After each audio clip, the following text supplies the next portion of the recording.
Hi hello friends, welcome to the G K S ಮಡ circle YouTube channel. ಈಗ ನಾವು ಮೇ 6, 2025ನೇ ಸಾಲಿನ ಪ್ರಮುಖ ಪ್ರಚಲಿತ ಘಟನೆಗಳನ್ನು ಕುರಿತು ಚರ್ಚೆ ಮಾಡೋಣ.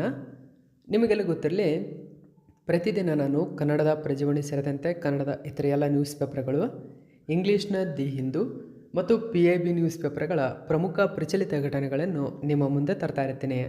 ಹಾಗಾದರೆ ಇವತ್ತಿನ ಕ್ವಶ್ಚನ್ ನಂಬರ್ 1 ಏನಿದೆ ಅಂತ ನೋಡೋಣ ಬನ್ನಿ. ಗಮನಿಸಿ. ಒಂದನೇ ಕ್ವಶ್ಚನ್ನು, 2025ನೇ ಸಾಲಿನ ವಿಶ್ವ ಪತ್ರಿಕಾ ಸ್ವಾತಂತ್ರ್ಯ ಸೂಚ್ಯಂಕ ನೋಡಿ ಇತ್ತೀಚೆಗೆ ಬಿಡುಗಡೆಯಾಗಿದೆ. ಈ ಸೂಚ್ಯಂಕದಲ್ಲಿ ಭಾರತ ಕೆಳಗಿನ ಯಾವ ಶ್ರೇಯಾಂಕವನ್ನು ಪಡೆದುಕೊಂಡಿದೆ? ನೋಡಿ, ವರ್ಲ್ಡ್ ಪ್ರೆಸ್ ಫ್ರೀಡಮ್ ಇಂಡೆಕ್ಸ್ ಬಿಡುಗಡೆಯಾಗಿದೆ. ಇದರಲ್ಲಿ ಭಾರತ 151ನೇ ಸ್ಥಾನವನ್ನು ಪಡೆದುಕೊಂಡಿದೆ. 2024ರಲ್ಲಿ 159ನೇ ಸ್ಥಾನದಲ್ಲಿದ್ದಂತಹ ಭಾರತ ಈ ವರ್ಷ 151ನೇ ಸ್ಥಾನಕ್ಕೆ ಜಿಗಿದಿರ್ತಕ್ಕಂಥದ್ದು. ಅಂದರೆ ಸ್ವಲ್ಪ ಪ್ರಮಾಣದಲ್ಲಿ ಅಭಿವೃದ್ಧಿಯನ್ನು ಹೊಂದಿರತಕ್ಕಂಥದ್ದನ್ನು ಗಮನಿಸಬಹುದು. ದಿ ಹಿಂದೂ ನ್ಯೂಸ್ ಪೇಪರಲ್ಲಿ ಈ ಒಂದು ಪೇಪರ ಮಾಹಿತಿಯನ್ನು ಕೊಟ್ಟಿದ್ದರು.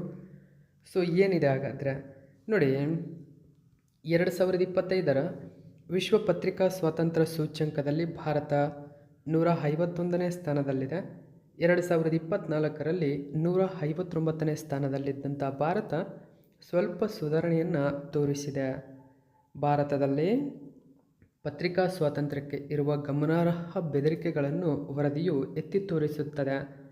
ಅದರಲ್ಲಿ ಮುಖ್ಯವಾಗಿ ಮಾಧ್ಯಮ ಸಂಸ್ಥೆಗಳಲ್ಲಿನ ಆರ್ಥಿಕ ಅಸ್ಥಿರತೆಯೂ ಸೇರಿದೆ. ನೋಡಿ, ಆರ್ಥಿಕ ಅಸ್ಥಿರತೆ ಅಂದರೆ ಹಣಕಾಸಿನ ತೊಂದರೆ ಇದೆ ಭಾರತದ ಹಲವಾರು ಮಾಧ್ಯಮಗಳಿಗೆ. ಈ ಕಾರಣಕ್ಕಾಗಿ ಆರ್ಥಿಕ ಸಂಕಷ್ಟದಿಂದಾಗಿ ಭಾರತದಲ್ಲಿ ಅನೇಕ ಮಾಧ್ಯಮಗಳು ಸ್ಥಗಿತಗೊಂಡಿದ್ದು ಪತ್ರಿಕಾ ಸ್ವಾತಂತ್ರ್ಯವನ್ನು ಮತ್ತಷ್ಟು ಸೀಮಿತಗೊಳಿಸ್ತಾ ಇದೆ. ವಿಶ್ವ ಪತ್ರಿಕಾ ಸ್ವಾತಂತ್ರ್ಯ ಸೂಚ್ಯಂಕ 180 ದೇಶಗಳಲ್ಲಿ ಪತ್ರಿಕಾ ಸ್ವಾತಂತ್ರ್ಯದ ಪರಿಸ್ಥಿತಿಯನ್ನು ಮೌಲ್ಯಮಾಪನ ಮಾಡುವ ಮೂಲಕ ರಿಪೋರ್ಟರ್ಸ್ ವಿತೌಟ್ ಬಾರ್ಡರ್ಸ್ ವಿಶ್ವ ಪತ್ರಿಕಾ ಸ್ವಾತಂತ್ರ್ಯ ಸೂಚ್ಯಂಕವನ್ನು ಸಂಗ್ರಹಿಸುತ್ತದೆ. ನೋಡಿ, ಪ್ರತಿ ವರ್ಷ ವಿಶ್ವ ಪತ್ರಿಕಾ ಸ್ವಾತಂತ್ರ್ಯ ಸೂಚ್ಯಂಕವನ್ನು ಬಿಡುಗಡೆ ಮಾಡುವ ಸಂಸ್ಥೆ ರಿಪೋರ್ಟರ್ಸ್ ವಿತೌಟ್ ಬಾರ್ಡರ್ಸ್ ಎಂಬುದು ನೆನಪಿರಲಿ. ನೆಕ್ಸ್ಟ್ ನಾವು ಎರಡನೇ ಕ್ವಶನ್ ನೋಡೋಣ. 2025ನೇ ಸಾಲಿನ 10ನೇ ಆವೃತ್ತಿಯ ಅಂತಾರಾಷ್ಟ್ರೀಯ ಯೋಗ ದಿನವನ್ನು ಕೆಳಗಿನ ಯಾವ ಸ್ಥಳದಲ್ಲಿ ಆಚರಿಸಲಾಗುವುದು? ಸರಿಯಾದಂಥ ಉತ್ತರ ವಿಶಾಖಪಟ್ಟಣಂನಲ್ಲಿ ನಡೀತಾ ಇದೆ.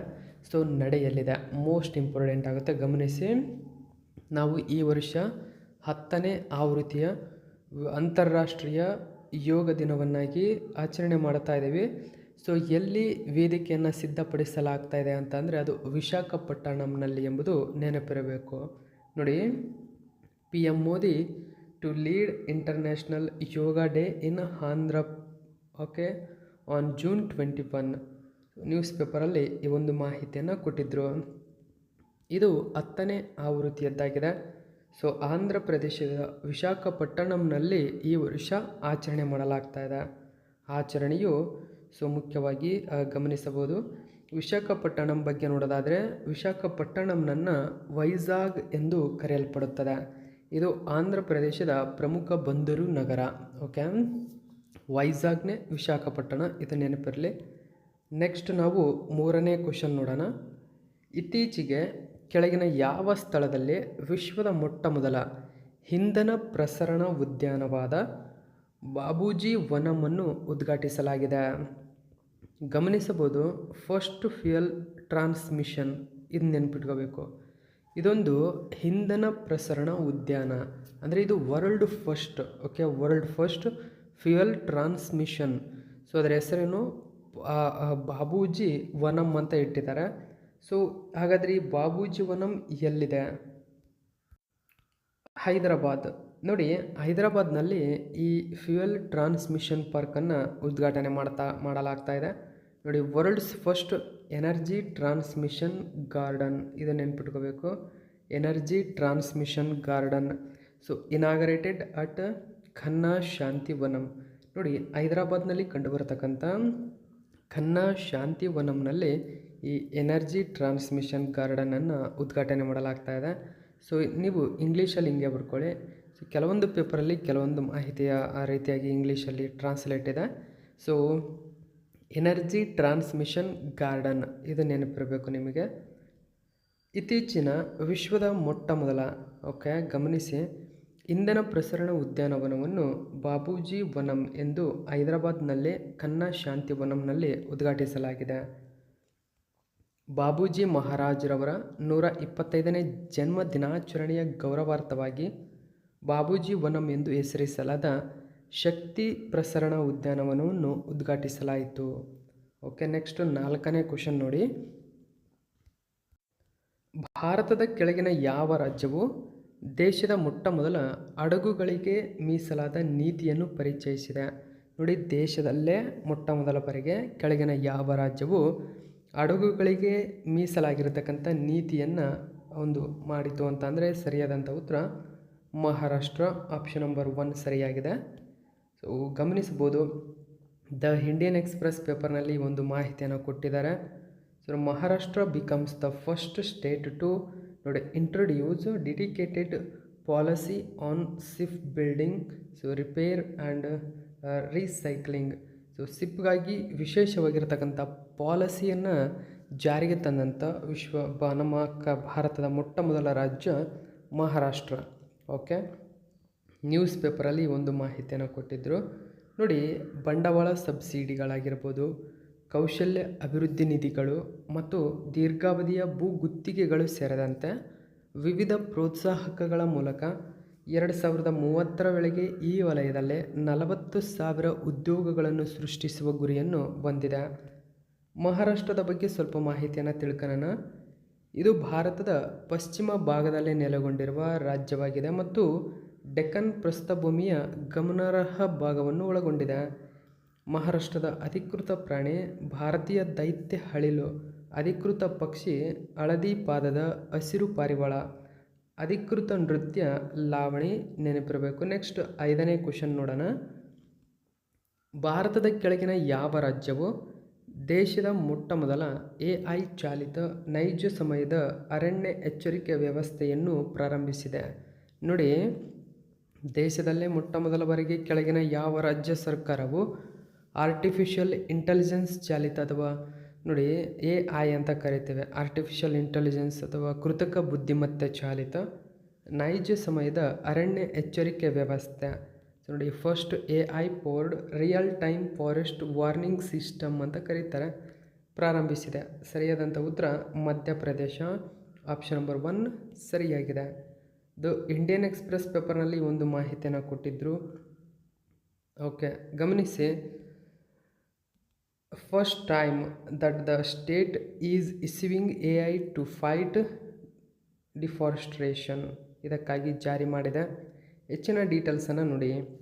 ಅರಣ್ಯ ಸಂರಕ್ಷಣೆಯನ್ನು ಹೆಚ್ಚಿಸಲು ಮಧ್ಯಪ್ರದೇಶ ಸರ್ಕಾರವು ಭಾರತದ ಮೊದಲ AI ಚಾಲಿತ ನೈಜ ಸಮಯದ ಅರಣ್ಯ ಎಚ್ಚರಿಕೆ ವ್ಯವಸ್ಥೆಯನ್ನು ಪ್ರಾರಂಭಿಸಿದೆ. AI ಚಾಲಿತ ವ್ಯವಸ್ಥೆಯು ಅತಿಕ್ರಮಣ ಮತ್ತು ಅರಣ್ಯ ನಾಶವನ್ನು ಪತ್ತೆ ಹಚ್ಚಲು ಉಪಗ್ರಹ ಚಿತ್ರಣವಾಗಿರ್ಬೋದು, ಯಂತ್ರ ಕಲಿಕೆ ಮತ್ತು ಮೊಬೈಲ್ ಕ್ಷೇತ್ರ ವರದಿಗಳನ್ನು ಬಳಸುತ್ತದೆ. ಅರಣ್ಯ ಸಂರಕ್ಷಣೆಯಲ್ಲಿ ಆರ್ಟಿಫಿಷಿಯಲ್ ಇಂಟೆಲಿಜೆನ್ಸ್ ಅರಣ್ಯಗಳನ್ನು ಮೇಲ್ವಿಚಾರಣೆ ಮಾಡಲು ಮತ್ತು ಅತಿಕ್ರಮಣ ಮತ್ತು ಅರಣ್ಯ ನಾಶದಂತಹ ಕಾನೂನುಬಾಹಿರ ಚಟುವಟಿಕೆಗಳನ್ನು ಎದುರಿಸಲು ಸಂರಕ್ಷಣಾ ಪ್ರಯತ್ನಗಳಲ್ಲಿ AI ಮತ್ತು ಯಂತ್ರ ಕಲಿಕೆ ತಂತ್ರಜ್ಞಾನಗಳನ್ನು ಹೆಚ್ಚಾಗಿ ಬಳಸುತ್ತದೆ. ನೆಕ್ಸ್ಟ್ 6ನೇ ಕ್ವಶನ್ ನೋಡೋಣ. ಮೇ 2025ರಲ್ಲಿ ಕರ್ನಾಟಕದ ಕೆಳಗಿನ ಯಾವ ಸ್ಮಾರಕಗಳನ್ನು ಯುನೆಸ್ಕೋದ ವಿಶ್ವ ಪರಂಪರೆಯ ತಾತ್ಕಾಲಿಕ ಪಟ್ಟಿಗೆ ಪ್ರಸ್ತಾಪಿಸಲಾಗಿದೆ? ಸರಿಯಾದಂಥ ಉತ್ತರ ಲಕ್ಕುಂಡಿ ಸ್ಮಾರಕಗಳು. ನೋಡಿ, ಮೋಸ್ಟ್ ಇಂಪಾರ್ಟೆಂಟ್ ಆಗಿರ್ತಕ್ಕಂಥ ಕ್ವಶನ್ ಇದು. ಲಕ್ಕುಂಡಿ ಸ್ಮಾರಕಗಳನ್ನು ಇದೀಗ ಯುನೆಸ್ಕೋದ ವಿಶ್ವ ಪರಂಪರೆಯ ತಾತ್ಕಾಲಿಕ ಪಟ್ಟಿಗೆ ಸೇರ್ಪಡೆಗೊಂಡಿವೆ. ನೋಡಿ, ದಿ ಹಿಂದೂ ಪೇಪರ್ ಮತ್ತು ಎಲ್ಲ ಕನ್ನಡದ ನ್ಯೂಸ್ ಪೇಪರಲ್ಲಿ ಒಂದು ಮಾಹಿತಿ ಕೊಟ್ಟಿದ್ದಾರೆ already. Lakkundi temples set to be ನೋಡಿ finalised for UNESCO tentative listing. So ಯುನೆಸ್ಕೋದ ತಾತ್ಕಾಲಿಕ ಪಟ್ಟಿಗೆ ಸೇರ್ಪಡೆಗೊಂಡಿದೆ ಆ್ಯಸ್ ವರ್ಲ್ಡ್ ಹೆರಿಟೇಜ್ ಸೈಟ್ ಆಗಿ. ಸೊ ಇದರ ಬಗ್ಗೆ ಮಾಹಿತಿಯನ್ನು ಗಮನಿಸಬಹುದು. The government has tied up with INTACH ಅಂತ ಕರೀತಾರೆ.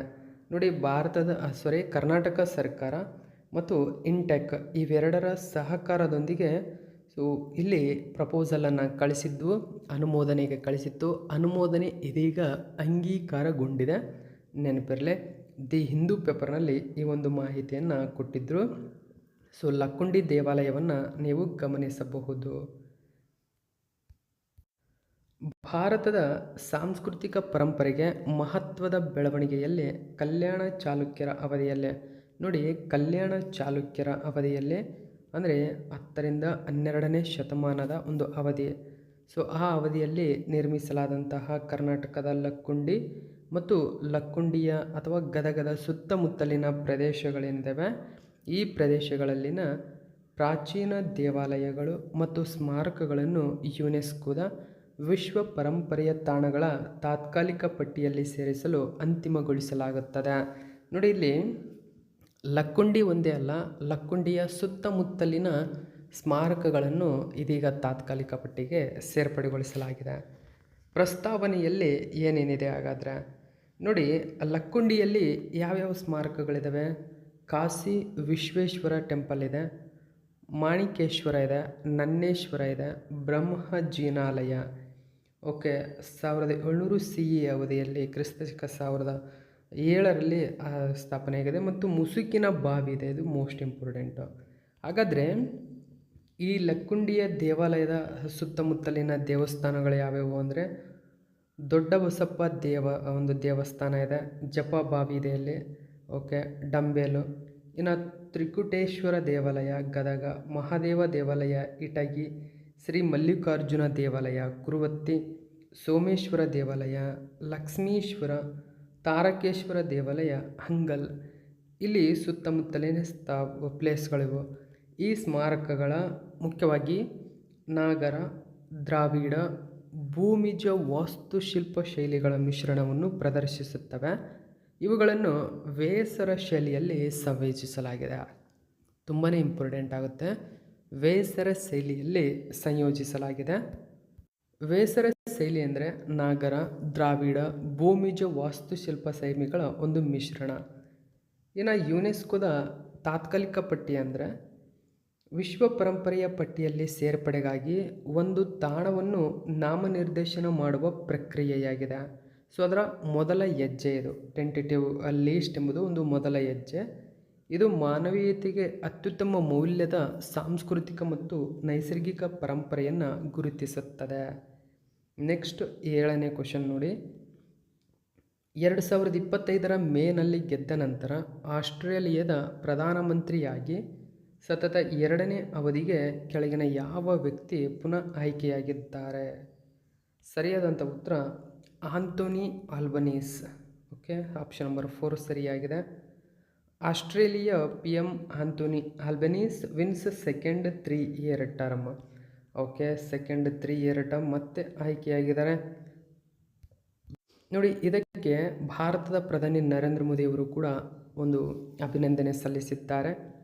ಸೊ ಆಂಥೋನಿ ಆಲ್ಬನೀಸ್ ಏನಿದ್ದಾರೆ 21 ವರ್ಷಗಳಲ್ಲಿ ಸತತ 2ನೇ ಬಾರಿಗೆ 3 ವರ್ಷಗಳ ಅವಧಿಗೆ ಗೆದ್ದಂತಹ ಆಸ್ಟ್ರೇಲಿಯಾದ ಮೊಟ್ಟ ಮೊದಲ ಪ್ರಧಾನಿ ಎಂಬ ಹೆಗ್ಗಳಿಕೆಗೂ ಕೂಡ ಈ ಮೂಲಕ ಪಾತ್ರವಾಗಿದ್ದಾರೆ.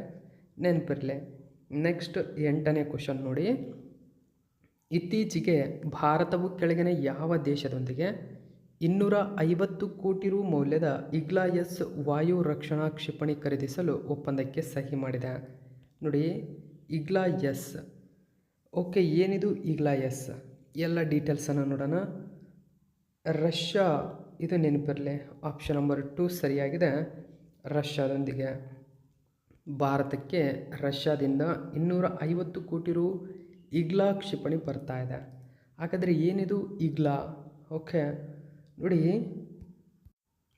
ಪಹಲ್ಗಮ್ ನರಮೇಧದ ಬಳಿಕ ಭಾರತ ಪಾಕ್ ಉದ್ವಿಗ್ನತೆ ಸೃಷ್ಟಿ ಆಗಿರುವ ನಡುವೆಯೇ ಭಾರತ ಸೇನೆಯು ತನ್ನ ವಾಯು ರಕ್ಷಣಾ ಸಾಮರ್ಥ್ಯವನ್ನು ಹೆಚ್ಚಿಸಲು 250 ಕೋಟಿ ರು ಮೌಲ್ಯದ ರಷ್ಯಾ ನಿರ್ಮಿತ ಇಗ್ಲಾ-ಎಸ್ ವಾಯು ರಕ್ಷಣಾ ಕ್ಷಿಪಣಿ ಸ್ವೀಕರಿಸಿದೆ ನೋಡಿ ಆಲ್ರೆಡಿ. ಹಾಗಾದರೆ ಇಗ್ಲಾ-ಎಸ್ ಇದು ರಷ್ಯಾ ಅಭಿವೃದ್ಧಿಪಡಿಸಿದ man portable air defence system ಆಗಿದೆ. ಅಂದರೆ ಮ್ಯಾನ್ ಪ್ಯಾಡ್ಸ್ ಆಗಿದೆ.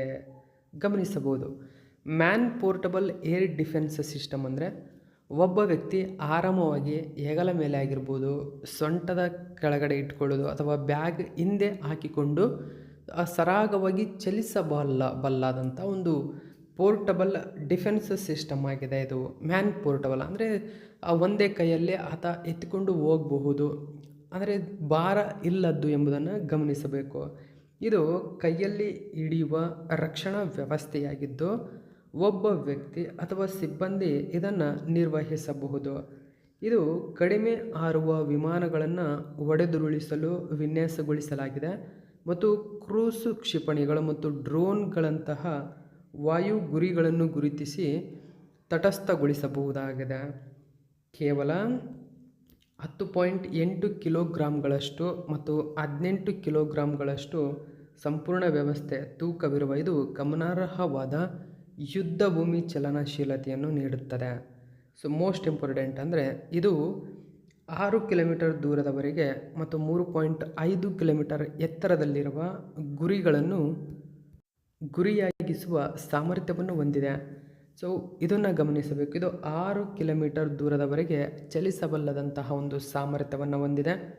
3.5 ಕಿಲೋಮೀಟರ್ ಎತ್ತರದಲ್ಲಿರುವ ವ್ಯವಸ್ಥೆಗಳನ್ನು ಕೂಡ ಒಡೆದು ಉರುಳಿಸುವ ಸಾಮರ್ಥ್ಯವನ್ನು ಹೊಂದಿದೆ. ಈ ಗ್ಲೈಎಸ್ ಯಾವ ರೀತಿಯ ಮಾರ್ಗದರ್ಶಕ ವ್ಯವಸ್ಥೆಯನ್ನು ಬಳಸುತ್ತದೆ ಅಂದರೆ infrared homing mode, most important infrared ಕಿರಣಗಳನ್ನು ಇದು ಬಳಸುತ್ತದೆ. ಇನ್ಫ್ರಾರೆಡ್, ಸೊ ಅವಗೆಂಪು, ಇದನ್ನು ನೆನಪಿಟ್ಕೋಬೇಕು. ಇನ್ಫ್ರಾರೆಡ್ಡನ್ನು ಇದು ಬಳಸುತ್ತದೆ ಈ ವ್ಯವಸ್ಥೆ, ಈ ಗ್ಲೈಎಸ್. ಓಕೆ, ಸೊ ಇದು ಇವತ್ತಿನ ಪ್ರಮುಖ ಪ್ರಚಲಿತ ಘಟನೆ. ಇದೇ ತರಹದ ಮಾಹಿತಿಯೊಂದಿಗೆ ಮತ್ತೆ ನಿಮ್ಮನ್ನು ಭೇಟಿಯಾಗ್ತೀನಿ.